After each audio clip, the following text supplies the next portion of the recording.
that is what all I need to do, just to make sure I keep saying out here. Because let's be honest, studying and having children is like, I don't know, working for free and just double the work with education. Anyway, so let's get to it.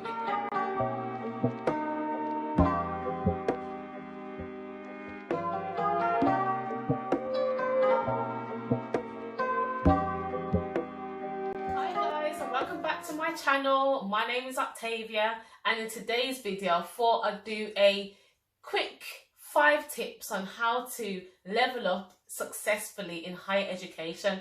And this is especially for the moms that are returning to education and just want some handy tips, because I know for sure that if I had this video to look at, I'd be like, girl, that is what all I need to do, just to make sure I keep saying out here. Because let's be honest, studying and having children is like, I don't know, working for free and just double the work with education.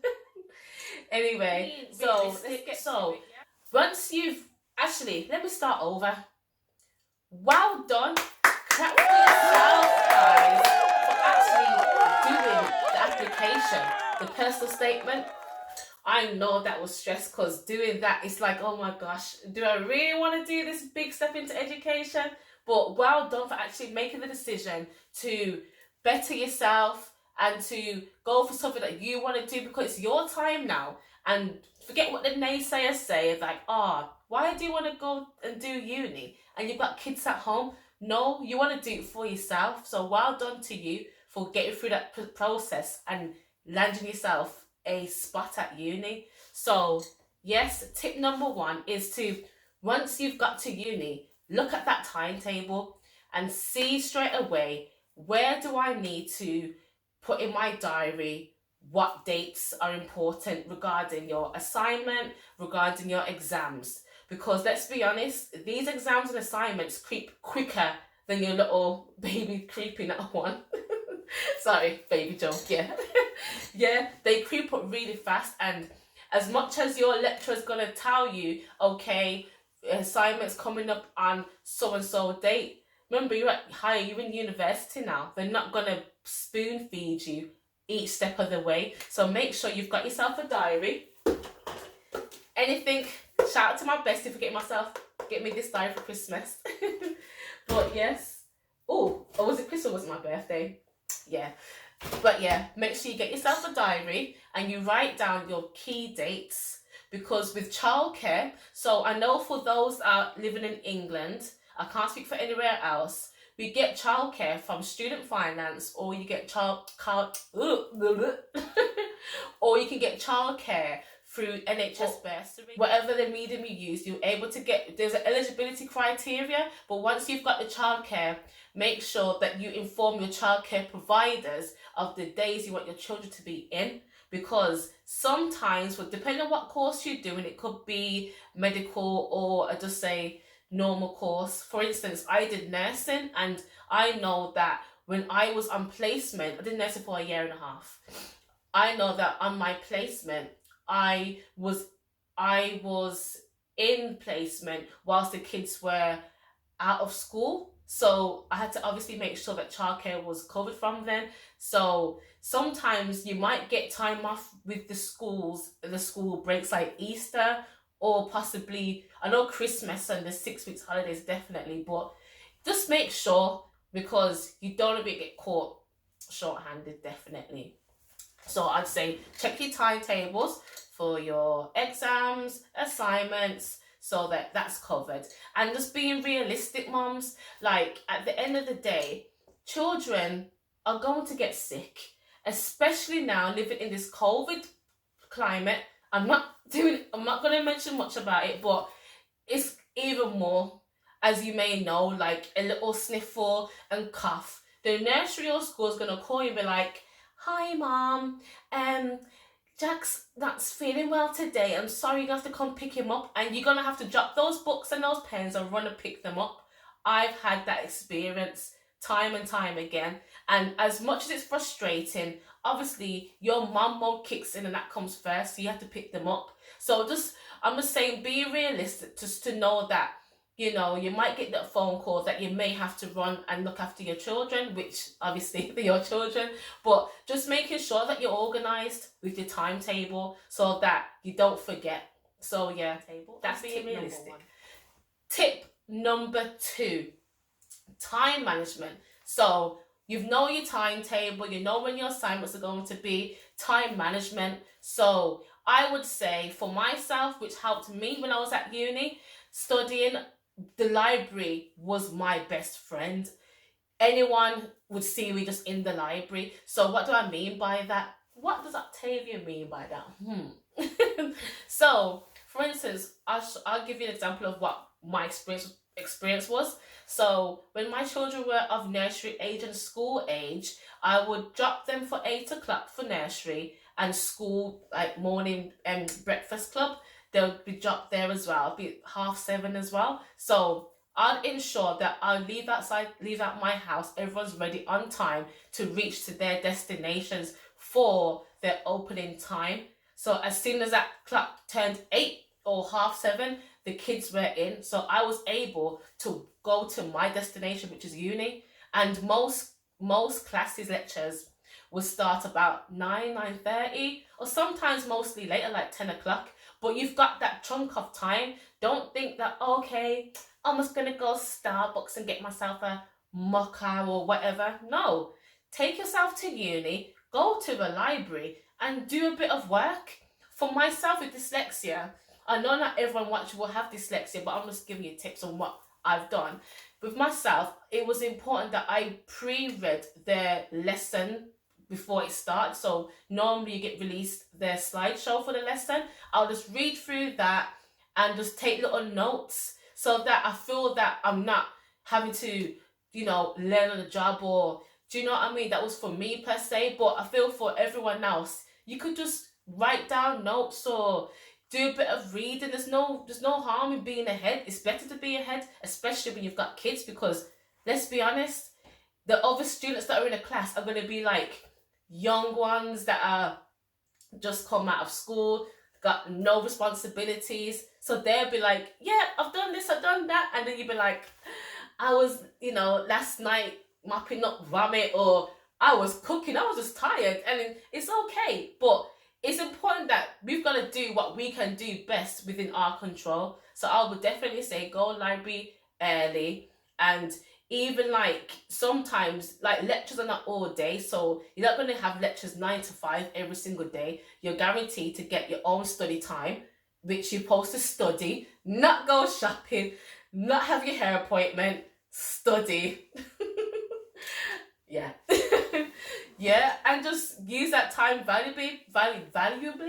Yeah, valuably. Because if your children are going to be looked after, then you're supposed to be studying, because there's so many hours that you're supposed to do independently, and there's so many hours that you do at uni. So just use your time wisely, guys. Yeah. Tip number 3: socialize and get to know your cohort. So for me, on my undergrad, there was, how much of us? I think about 100 people. I can't remember. There was a lot of us, and I remember being in the lecture theatre, and it was just huge. And okay, on a scale like that, it's going to be impossible to get to know every single person, but it's no harm in getting to know a couple faces and just chit chat. Like, we know we're here to study and learn and get this degree and get this picture. We know we're here for that, but it's a journey. Enjoy the journey, because enjoy the process.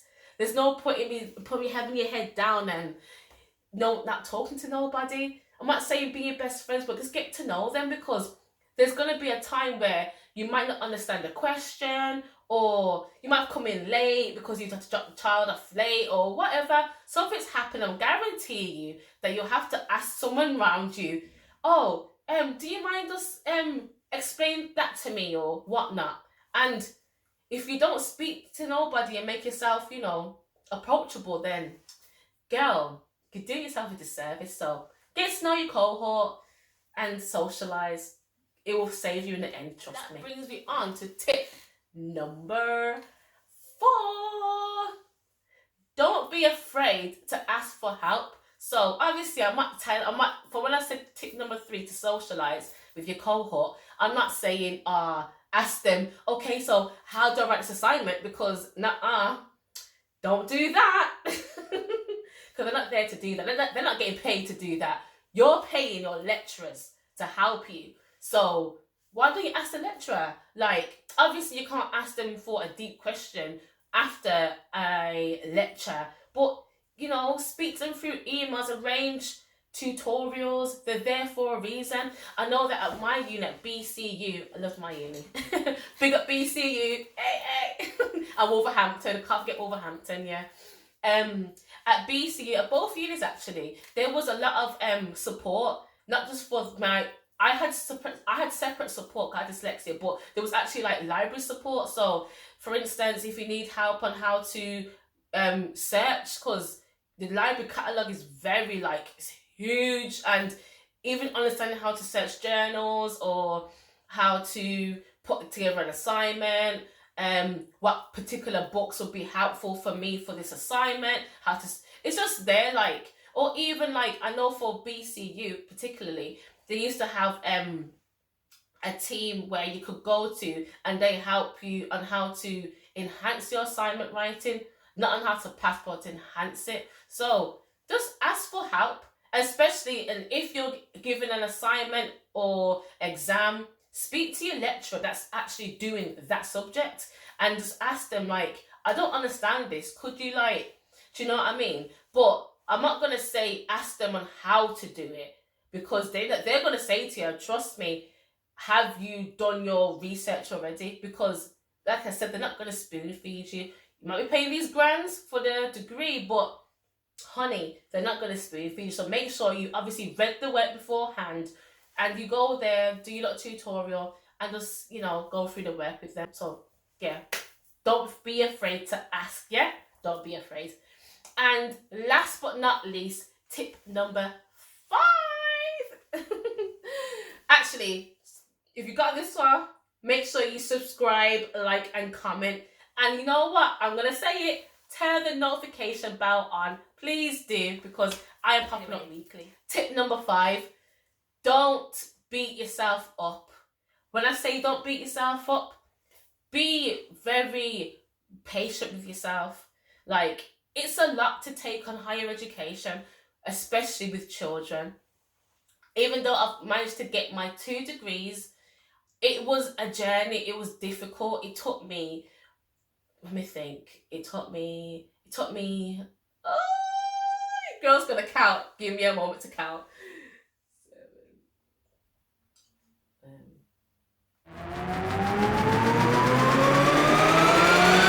It took me 10 years to get 2 degrees that equate to 5 years. So it took me double the time. It took me 10 years, guys. And a lot of you will probably say, were you studying to be a doctor? Right? Were you trying to be a lawyer? No. No. But obviously I had my children between and life happens. So don't beat up yourself. It takes however long it takes. It's your journey. It's your education. It's your success. Only you can determine what you make of it. So for myself, I didn't get everything correct the first time round. There's some assignments I might have failed, had to retake. Don't let that disheartedness let you be like, you know what? I quit. Let me get my bag. I quit. No, girl. Because when you quit, what do you get from that? Yeah? Don't quit. Just keep going. There's going to be humps. There's going to be hiccups along the road. But trust me, it will be worth it in the end, because nobody can take this degree from you. That's one thing no one can take away from you. Do you know what I mean? And that's why you might hear me say a lot that I got 2 degrees and a master's. Hey. Because I'm very proud of my journey, and who would I be not to share with you my tips on how I got here. So I hope today, guys, this video was very informative. And if you have any other tips that you want to share with me, don't be afraid to put them in the comments below. Sharing's caring, right? We're all trying to get to this bag in education. Yes, because it's important and we can do it. So that's me. Thank you guys, and I will see you in my next video. I'll see you guys in my next video. Love ya. Bye.